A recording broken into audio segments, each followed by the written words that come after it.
지금으로부터 약 110년 전 정도에 있었던 실제 이야기입니다. 각각 북극과 남극을 향해서 탐험을 떠났던 두 개의 다른 탐험대가 있었습니다.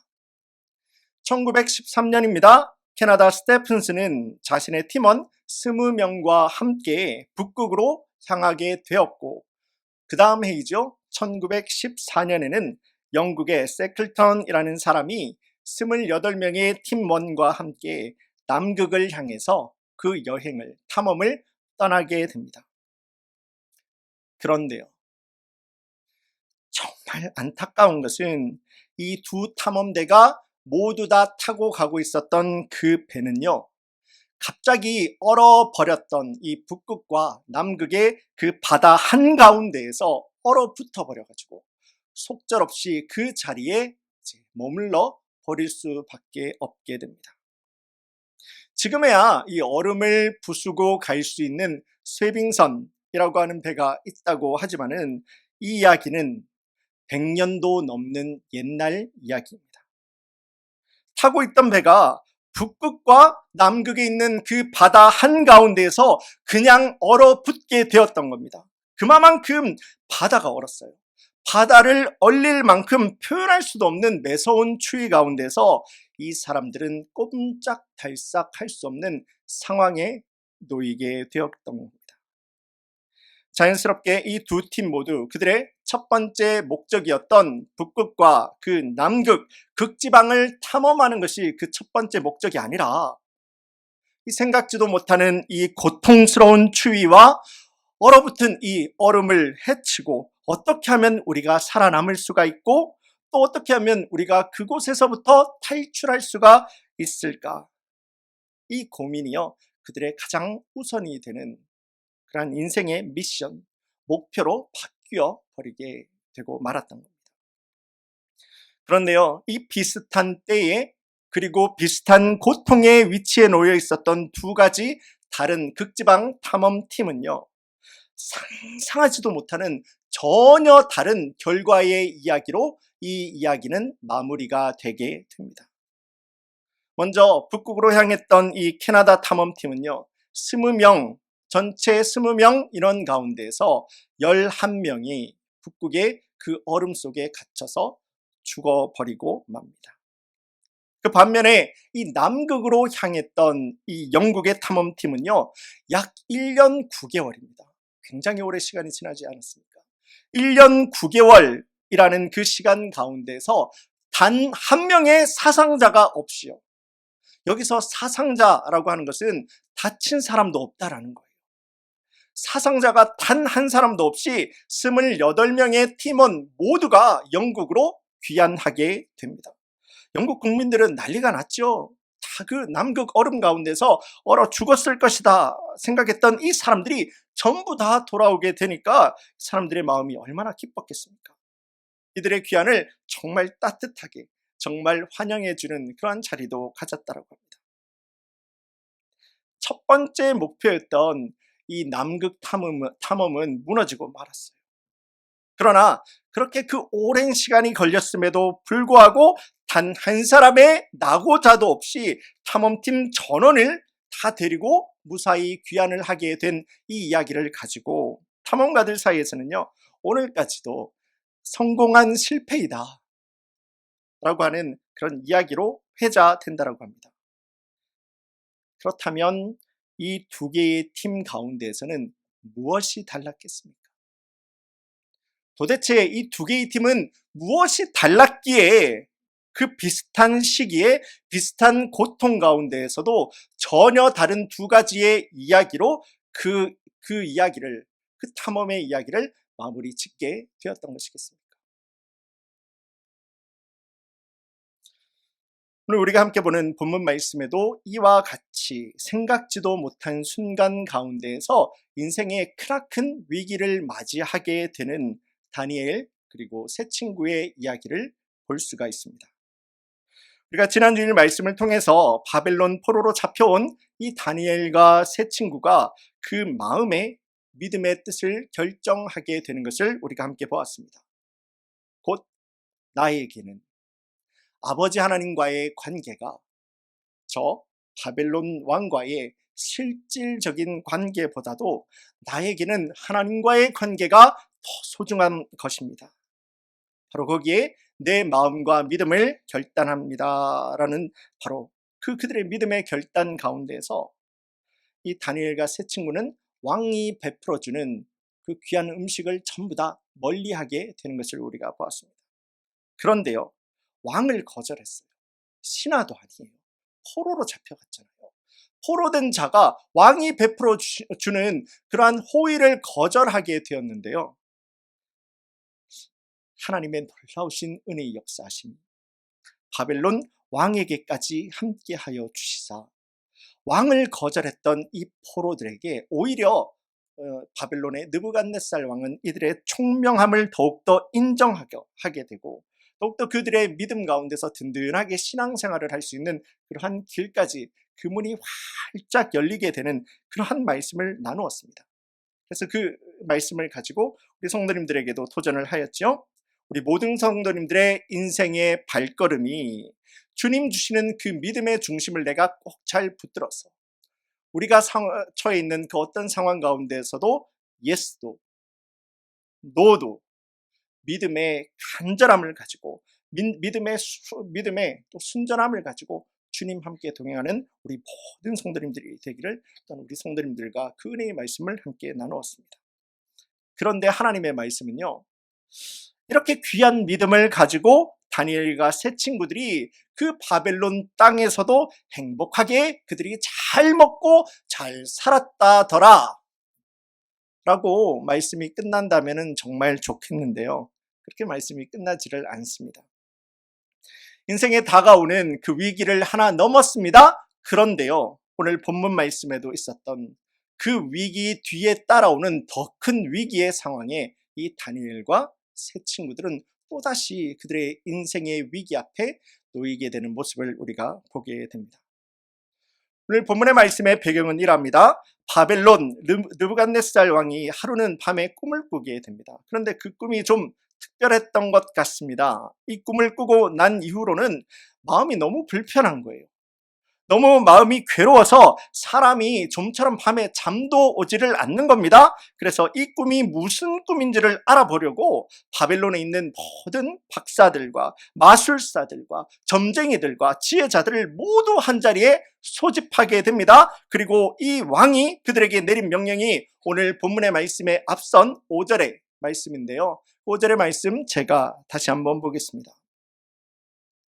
왕이 갈대아인에게 대답하여 이르되, 이제 지혜자들이죠, 마술사와 박사들입니다. 내가 명령을 내렸나니 너희가 만일 꿈과 그 해석을 내게 알게 하지 아니하면 너희 몸을 쪼갤 것이며 너희의 집을 거름더미로 만들 것이요.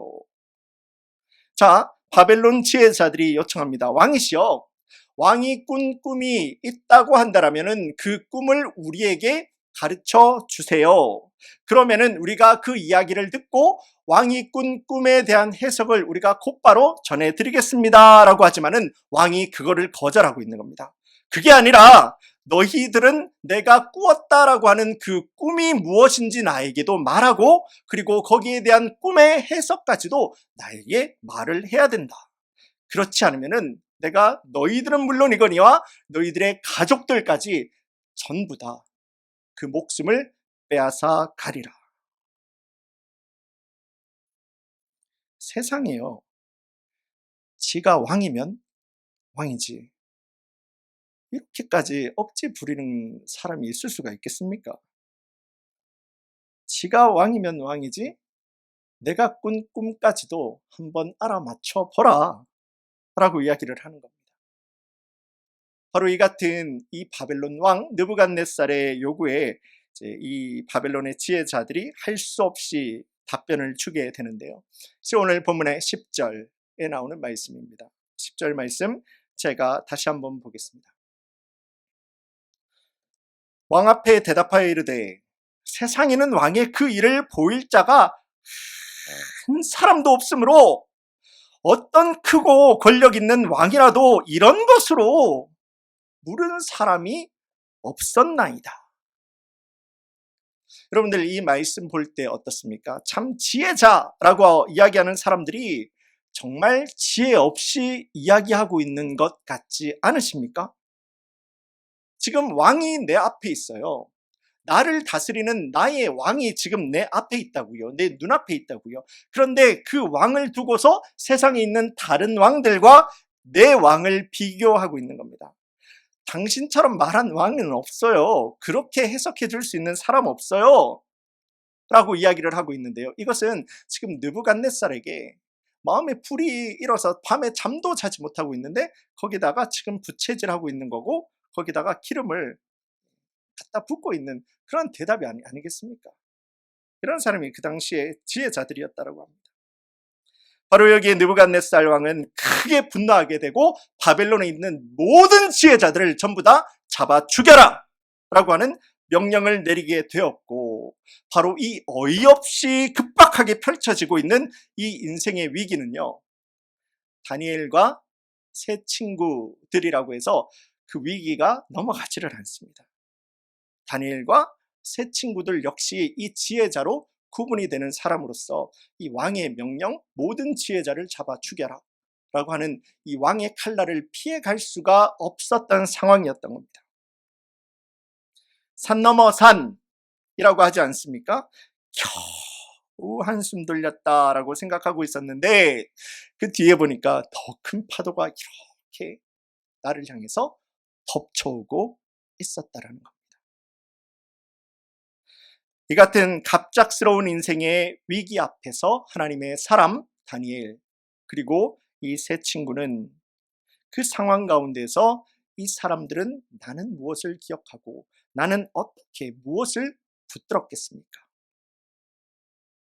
이러한 배경의 말씀입니다. 또한 이러한 질문을 가지고 오늘 우리 성도님들과 함께 위기 탈출 2024라고 하는 제목을 가지고 하나님의 말씀의 은혜와 도전을 함께 나누기를 원합니다. 자, 우리가 인생의 길을 살아 가운데서 만나게 될 수 있는 이 위기, 내 인생 가운데서 닥쳐올 수 있는 이 위기를 잘 탈출할 수가 있고, 또 우리가 믿음의 인생을 살아가기 위해서 필요한 것은 다른 것이 아닙니다. 기도입니다. 믿음으로 산다 라고 하는 것은 기도하며 사는 것입니다. 그래서 믿음의 머리 인생이 이제까지는 주님을 향해서 머리로만 알고 있었던 인생이 내 삶의 구체적이고 실질적이고 실천적인 삶의 변화로 이어져서 이제까지는 내 머리로 주님을 알고 믿고 따라갔던 그 신앙이 이제는 기도의 무릎의 인생으로 바뀌는 것이 바로 믿는 자의 삶이다. 믿는 자가 그가 만나게 되는 인생의 위기를 탈출할 수 있고 넘어갈 수 있는 아주 중요한 방법이다 라고 하는 그 말씀을 오늘 본문을 통해서 하나님께서는 우리들에게 도전을 하고 있는 것입니다. 오늘 본문의 17절 그리고 18절 말씀을 제가 다시 한번 보겠습니다. 이에 다니엘이 자기 집으로 돌아가서 그 친구 하나냐와 미사엘과 아사랴에게 그 일을 알리고 하늘에 계신 하나님이 이 은밀한 일에 대하여 불쌍히 여기사 다니엘과 친구들이 바벨론의 다른 지혜자들과 함께 죽임을 당하지 않게 하시기를 그들로 하여금 구하게 하니라. 말이 너무 어렵습니다. 그냥 기도하게 하리라 라고 하면은 정말 깔끔하게 정리가 될 것 같은데 그래도 이 말씀이 주는 은혜와 도전이 있지요. 다니엘은요, 자신이 지금 만난 이 말도 되지 않는 이 위기의 상황을 벗어나기 위해서, 내가 지금 만나게 된 인생의 이 고통스러운 위기의 상황을 벗어나기 위해서 가장 먼저 두 무릎을 그 자리에서 꿇어버렸습니다. 그리고 믿음의 동력자이죠. 이 세 친구들 가운데서도 이 급박한 위기의 상황을 그대로 이야기를 하고 이들 역시도 나와 함께 기도하는 자리 가운데서 바로 무릎을 꿇어버릴 것을 함께 도전을 하였던 겁니다. 함께 기도하였죠. 내가 지금 처해 있는 이 위기의 상황입니다. 내가 처해 있는 이 어려움의 상황을 벗어나기 위해서 여기 찾아다니고 저기 찾아다니고 이 사람 찾아다니고 저 사람 찾아다니고 헤매고 다니는 것이 아니라 다른 무엇보다도 상황은 변한 거 없어요. 그 상황이 그대로 있어요. 그 상황 앞에 그대로 놓는 겁니다. 그리고 아무것도 하지 않아요. 단지 하나님 앞에 내 문제를 놓고 주님 앞에 기도하는 겁니다. 그리고 하나님 앞에 간절하게 기도하면서 하나님의 인도하심을 구하는 거죠. 주님, 불쌍히 여겨주시옵소서. 긍휼하게 여겨주시옵소서. 주님, 저를 제발 도와주시옵소서. 다니엘은요, 지금 상상하지도 못했던 그 어이없는 위기의 상황을 맞이할 때 내 목숨도 이제 떨어져 나갈 수 있는 바로 그 상황에 처해지게 되었을 때 가장 먼저 기도했고, 이 기도로 다니엘은 자기가 만난 인생의 문제를 돌파하게 되는 놀라운 역사를 경험하게 되었던 겁니다. 오늘 본문의 19절입니다. 19절 말씀 제가 봅니다. 이에 은밀한 것이 밤의 환상으로 다니엘에게 나타나 보임에 다니엘이 하늘에 계신 하나님을 찬송하니라. 사랑하는 우리 커뮤니티 교회 성도님 여러분, 사실 우리가 믿음으로 삽니다, 나는 믿음으로 삽니다 라고 이야기하는 것은요, 나는 기도하면서 살아가는 사람입니다 라고 하는 말과 동일한 말입니다. 우리 성도님들, 이 사실 믿으십니까? 기도라고 하는 것은요, 믿는 자 된 내가 하나님을 나는 지금도 바라보고 있고, 나는 하나님을 지금도 의지하고 있으며, 나는 지금도 하나님과 함께 동행합니다 라고 하는 믿음의 아주 구체적이고 실질적이고 실천적인 증거의 모습이 되는 것이 바로 기도예요. 그래서 믿는다 라고 하는 말은 기도한다 라고 하는 말과 동일한 말이 되는 겁니다. 나는 할 수 없어요. 그리고 세상과 사람들도 다 이야기합니다. 너 그 정도, 거기까지 할 정도면은 정말 최선을 다했어. 수고했어. 이제 그만 포기해도 돼. 라고 하지만은 이 땅의 참된 주인 되시는 하나님은 하나님을 향해서 믿고 기도하는 자의 그 음성을 듣고 그들의 기도를 들으시사 가장 선하고 가장 좋은 것으로 반드시 하나님께서는 인도하시고 응답을 주신다라는 그 믿음을 의지하여서 기도하게 되면은요, 우리의 기도의 제목들을 내 손에 붙들고 있는 게 아니에요. 기도는 이 기도의 제목들을 가지고 하나님 손에 올려드리는 겁니다. 그래서 하나님의 때에 하나님의 방법대로 가장 좋고 가장 응답이 되며 가장 선한 것으로 인도하신다라는 것을 믿음으로 내 무릎을 꿇어버리는 거예요. 그렇기 때문에 믿는다라는 것은 기도한다라는 말과 동일한 말이 되는 겁니다. 기도에는 이러한 비밀이 있습니다. 하나님께서 역사하시는 가장 좋은 것을 따라서 살아갈 수 있는 그러한 능력이 있고 응답이 있는 것이 바로 기도입니다. 우리 성도님들의 신앙생활을 향해서 도전하기를 원합니다. 하나님을 향한 이 믿음, 하나님을 향한 이와 같은 구체적이고 실천적이며 실질적인 나의 신앙의 태도, 신앙의 모습, 기도, 여러분들은 이러한 신앙생활을 하고 있으십니까? 여러분들은 여러분들의 인생에도 때로는 찾아오게 되는 인생의 위기가 있습니다. 어려움이 있습니다. 그러한 상황 가운데에서 나는 사람 찾아다니고, 나는 전화기 찾아다니고, 나는 인터넷 찾아다니고, 나는 세상 찾아다니고, 해볼 것 다 해보고 주님 앞에 나가서 기도하십니까? 그렇지 않으면 오늘 말씀의 도전과도 같이 내 어려운 상황 가운데서 그 즉시 그 자리에 내 두 무릎을 꿇고 하나님의 인도하심과 하나님의 방법과 하나님의 방향을 찾기에 갈급한 우리 성도님들의 신앙생활이 되십니까?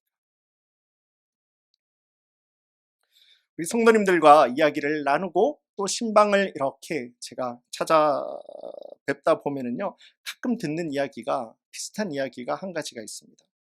그게 뭐냐 하면은 뭐 이런 것까지 바쁜 목사님한테 이렇게 말씀드려서 괜히 불편하게 해드리고 싶지는 않았어요 라고 하면서 모든 것이 다 끝나고 났을 때, 다 지나고 났을 때, 그리고 어려움은 어려움대로 다 힘든 그 상황을 다 지나고 났을 때 나중에서야 이렇게 말씀하시면서 같이 좀 기도해 주셨으면 좋겠습니다 라고 하는 그런 상황을 맞게 되는 경우를 만날 때가 있는데요. 먼저는 그런 우리 성도님들의 귀한 마음, 저를 생각해 주시고 배려해 주시는 우리 성도님들의 따뜻한 마음에 진심으로 정말로 감사의 마음을 전해드립니다. 그게 교회 아니겠습니까? 생각해주고 아껴주고 배려해주고. 그런데 이 시간 우리 성도님들에게 한 가지 말씀을 드리고 싶은 것은, 여러분들 저를 어려워하지 않아 주셨으면 참 좋겠습니다. 저를 피곤하게 만들어 주세요. 저를 힘들게 만들어 주세요. 여러분들의 삶과 여러분들의 기도의 제목을 저에게 말씀을 해 주시는 만큼 저는 그만큼의 간절함을 가질 수가 있더라고요. 그래서 그만큼의 간절함을 가지고 여러분들을 위해서 간절하게 함께 기도해 드릴 수가 있겠더라고요. 그게 목사가 해야 될 일 아니겠습니까? 교회와 성도님들을 위하여서 기도가 끊이지 않는 것이 그게 저의 일이지 않겠습니까? 그래서 우리 성도님들에게 간절하게 도전합니다. 저에게 그런 기쁨을 좀 주십시오. 여러분들을 위해서 여러분들의 가정과 여러분들의 자녀와 여러분들의 비전과 여러분들이 놓여있는 그 위기의 문제를 함께 기도할 수 있도록 저와 함께, 그리고 우리 성도님들과 함께 기도할 수 있는 그런 우리 성도님들과 저와의 관계가 될 수 있기를 간절하게 소망합니다. 그래서 저를 아멘 더 불편하게 해주세요. 저를 더 피곤하게 해주시는 만큼 여러분들에게 더 복된 또 하나님의 귀한 도우심을 구할 수 있는 하나의 끈을 잡을 수가 있게 되는 겁니다. 우리 라스베가스 커뮤니티 교회는요, 매주마다 쉬지 않고 이어지고 있는 화요 중보 기도 모임이 있습니다. 낮 12시에 있죠. 그리고 수요 말씀 기도회도 있어요. 그리고 토요 새벽 예배도 있습니다. 지난 수요일에도요, 우리 모든 성도님들과 함께 정말 지난 수요일 우리 찬양 예배는 굉장히 뜨거웠습니다. 찬양을 하면서 기도도 하다가 갑자기 찬양도 하고, 우리 찬양팀 리더 집사님이 굉장히 또 주님 앞에서 또 헌신된 그런 찬양과 기도의 시간을 확 문을 열게 되었는데요. 우리 교회에 이렇게 기도가 함께 기도 드릴 수 있는 자리가 이미 준비가 되어 있습니다. 중보기도 모임이 있어요. 수요 말씀 기도회가 있어요. 그리고 토요 새벽 예배가 있습니다. 이미 가지고 있는 이 프로그램에 우리 성도님들 함께 참여해 주시기를 바랍니다. 함께 참여해 주셔서 말씀의 능력이 있고 기도에 놀라우신 역사가 함께하는 우리 모든 성도님들의 하나님께서 열어주시는 그 위기를 능력으로 열어주시는 귀한 믿는 자의 삶을 살아가는 모든 성도님들이 되기를 주님의 이름으로 간절히 소원합니다. 자, 인생에 만나게 되는 위기를 탈출하고 우리가 그렇게 믿음으로 살아갈 수 있는 귀한 방법으로 첫 번째 기도라고 하는 것을 나누었습니다. 두 번째는 겸손함입니다. 겸손함. 믿음으로 산다라고 하는 것은요, 그러니까 믿음으로 우리가 위기를 극복할 수 있다라고 하는 것은 믿는 자가 겸손함으로 살아가는 것입니다. 오늘 본문에 이어지는 28절 그리고 27절, 28절 말씀을 제가 보겠습니다. 다니엘이 이르되 왕이 물은 바 은밀한 것은 지혜자나 술객이나 박수나 점쟁이가 왕께 보일 수 없으되 오직 은밀한 것을 나타내실 이는 하늘에 계신 하나님이시라. 그가 느부갓네살에게 후일에 될 일을 알게 하셨나이다. 다니엘은요, 그가 만난 인생의 위기 속에서 주님 앞에 간절하게 기도할 때 하나님 주시는 그 환상을 통해서, 중요한 겁니다. 하나님께서 주시는 그 환상을 통해서 느부갓네살 왕이 꾸었다라고 하는 그 꿈을 알아버리게 돼요. 말도 안 해줬는데 하나님께서 그 느부갓네살 왕의 꿈을 알게 가르쳐 주셨던 겁니다. 그리고 거기에 대한 해석도 다니엘에게 알게 하셨던 겁니다. 곧 죽음이다라고 하는 왕의 위협적인 질문 앞에 다니엘은 정답을 가지게 되었던 거예요. 자, 우리 성도님들이 내가 다니엘이 되었다라고 하면 그 상황 가운데서 여러분들은 왕 앞에 어떻게 대답하시겠습니까? 충분히 이 왕과 다른 신하들 앞에서 나의 자랑을 내세우면서 이야기할 수가 있었겠죠? 아, 제가 기도 한번 해보니까요. 제가 원래 기도 좀 하는 사람이에요. 기도 한번 해보니까요. 하나님께서 이런 놀라운 답을 주셨는데요. 라고 하면서 이야기를 시작할 수도 있었겠지요. 그런데 아니었습니다. 아니었어요.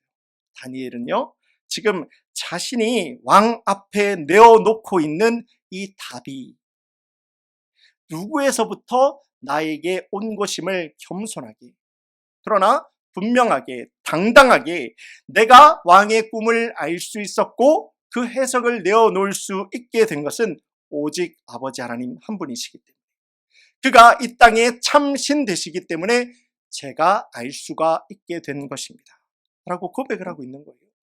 참 겸손함으로 하나님 서고 있는 거예요.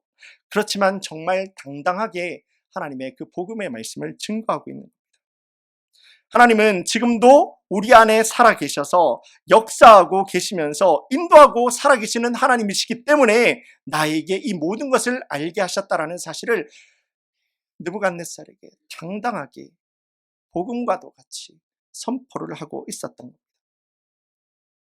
하나님이 우리 삶에 참으로 함께 하신다라고 하면은, 그래서 나는 이제 그분의 인도하심을 따라서 살아가는 것을 참된 복된 인생이다 라고 하는 그 사실을 믿는 그리스도인이 되었다고 하면은요, 여러분들은 주님 앞에 겸손 말고는 다른 아무것도 할 수 있는 것이 없으실 것입니다. 그리고 그 겸손한 믿음을 통해서 풍성한 내일과 풍성한 능력으로 인도하실 하나님을 사모하면서 오늘을 더 기쁨으로 겸손하게 순종하는 자의 삶을 살아갈 수가 있겠죠. 바라기는 주님을 향한 겸손함입니다. 여러분의 겸손함을 통해서 여러분들의 인생에 다가오는 그 어떠한 위기마저도 하나님께서 열어주시고 풀어버리시는 놀라운 믿는 자의 삶을 살아가는 우리 모든 성도님들이 되기를 주님의 이름으로 간절히 소원합니다. 제 마지막입니다. 인생에서 만날 수 있는 위기를 극복할 수 있는, 그래서 우리가 믿음으로 살아갈 수 있는 첫 번째 두 가지 방법이 있었죠. 첫 번째는 기도였습니다. 두 번째는 겸손함이 됩니다. 제 마지막은 하나님의 영광입니다. 하나님의 영광. 내가 지금 놓여있는 이 상황이 어떻게 되었다라고 하더라도, 그리고 내가 지금 놓여있는 이 조건이 어찌 되었다라고 하더라도 하나님을 향한 영광을, 내가 이 상황을 보지 않고 하나님을 향한 영광은 내가 꼭 붙들고 어느 상황과 조건에서도 주님을 향한 찬양과 기도와 하나님을 향한 영광이 무너지지 않는 겁니다. 믿음으로 사는 것, 하나님의 영광을 따라서 살아가는 것입니다. 오늘 본문에 이어지는 47절입니다. 47절 말씀 제가 다시 한번 보겠습니다. 왕이 대답하여 이르되 너희 하나님은 참으로 모든 신들의 신이시요 모든 왕의 주제시로다. 자, 지금 이거 누가 이야기를 하고 있는 겁니까? 예, 느부갓네살이에요. 이방의 왕이에요. 우상을 섬기는 나라의 왕이고요. 온갖 거짓 신들을 다 섬기고 있는 그 왕이 지금 이렇게 이야기를 하고 있는 거예요. 너희 하나님은 참으로 모든 신들의 신이시요 모든 왕의 주제시로다. 그런데 여러분, 느부갓네살에 이렇게 하나님의 인정을 하고 있고 하나님을 높이고 있으며 하나님을 찬양하고 있는 느부갓네살의 바로 이 모습이 어디에서부터 시작되었는지 아십니까? 말도 되지 않는 그 위기의 상황을 맞이하게 되었을 때 그냥 그 순간을 포기하지 않고 좌절하지 않고 또 방법 찾아서 사람 찾아서 세상 찾아다니지 아니하고 바로 그 순간조차도 하나님 앞에서 두 무릎으로 주님을 향하여서 찬양하고 기도하고 주님을 붙들었던 그 다니엘의 믿음의 중심이 느부갓네살 왕, 이 이방의 왕, 이 하나님을 향해서 영광을 돌리게 되는 그 자리까지 귀하게 전해질 수가 있게 되었다는 사실입니다. 그래서 믿는 자 된 우리 신앙생활 가운데에서도 만나게 되는 관계의 어려움이 있을 수가 있습니다. 그 상황 가운데서 우리 믿는 자들은 예수님의 마음을 더 닮아서 여러분들도 내가 신앙생활 하기에, 내가 그리스도인이기에 내가 좀 더 참고, 내가 좀 더 선해보고, 내가 좀 더 이해하고 하는 것이 아닙니까? 아닙니까? 그렇게 안 사십니까? 예, 가서 깎아달라. 굳이 이야기를 안 하고, 그러면서 교회 다닙니다. 저는 교회 다니는 사람이에요. 이렇게 한번 툭 던지고. 그렇게 예수님의 향기를 우리 주변에 이렇게 전하는 거예요.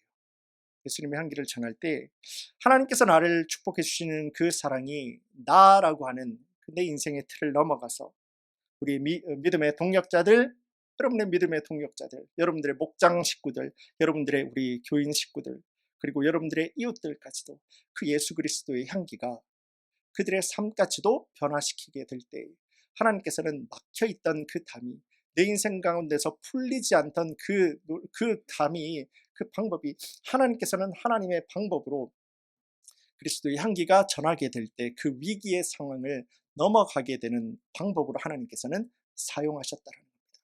그게 바로 사람의, 이 세상의 지혜를 넘어버리는 하나님의 방법으로 믿는 자의 삶을 인도하시는 하나님의 능력이 되는 것입니다.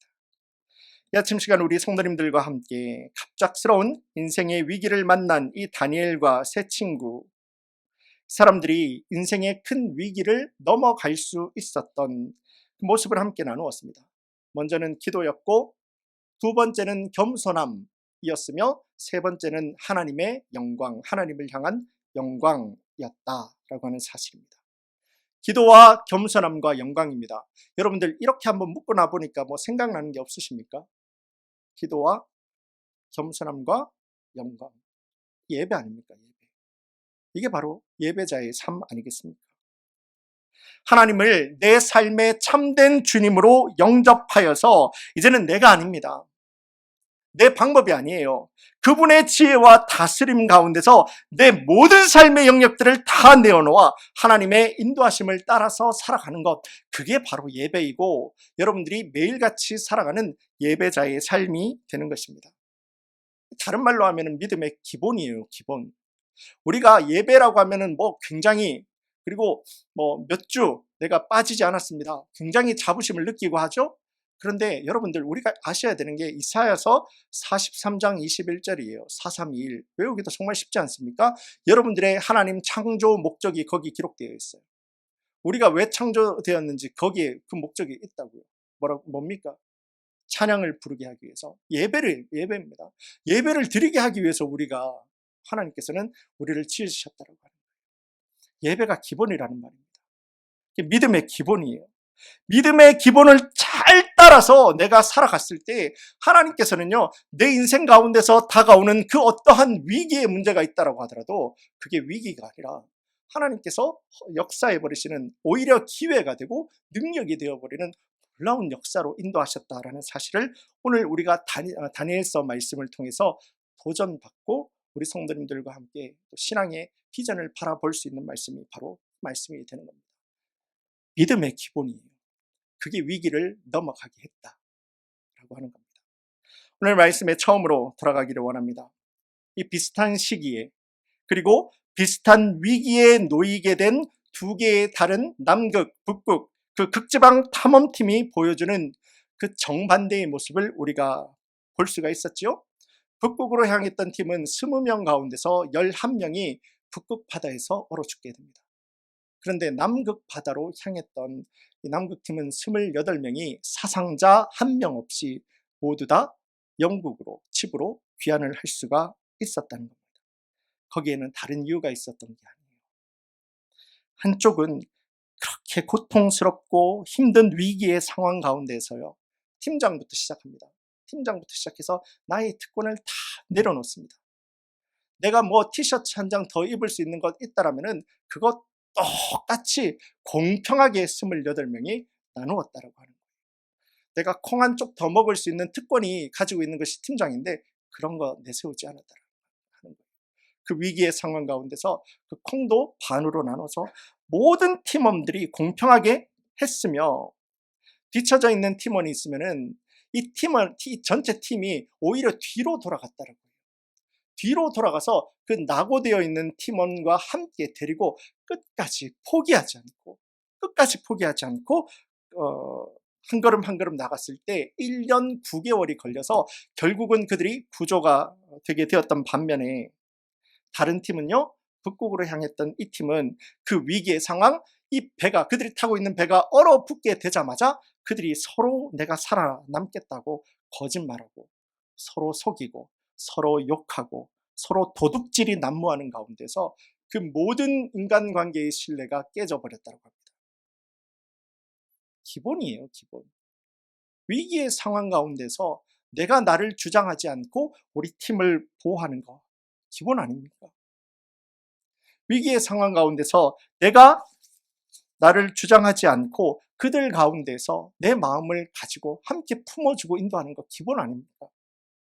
이 기본이 무너지니까요, 그 배가 북극으로 향했던 그 모든 사람들과 함께 함몰될 수밖에 없었다라는 겁니다.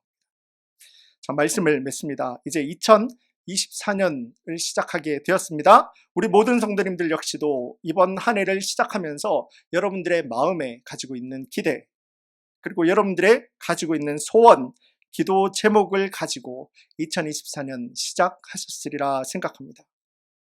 그런데 우리가 꼭 기억해야 될 것은 내 마음에 얼마나 아름답고 얼마나 위대한 그러한 소망과 비전을 가지고 있다라고 하더라도 여러분들의 그 비전과 소망 안에 바로 그 자리에 하나님께서 주인 되시지 아니하시면 이 세상 가운데서 참 주인 되시고 참 권위를 가지고 계신 하나님께서 내 인생 가운데서 관계가 없으시다고 하면 우리 인생은 헛방이 될 수밖에 없습니다. 믿음의 기본입니다. 예배의 중심입니다. 주님 앞에서 나는 내 인생 가운데서 나의 참 주인 되시는 주님의 인도하심을 따라서 겸손하게 기도하면서 하나님 영광 돌리면서 주님 따라가기를 믿음으로 결단합니다. 라고 하는 우리 모든 성도님들의 이 아침 시간 예배가 되고 믿음의 결단이 되실 때에 2024년 시작되었습니다. 여러분들에게 다가오는 그 어떠한 어려움이 있고 위기가 있다라고 하더라도 하나님께서 만져주시는 하나님의 문이 되어버리고 능력과 지혜와 방법이 되어버리는 놀라운 역사가 가득한 우리 모든 성도님들의 위기 탈출 2024가 되기를 주님의 이름으로 간절히 축원합니다. 다 함께 기도드리겠습니다.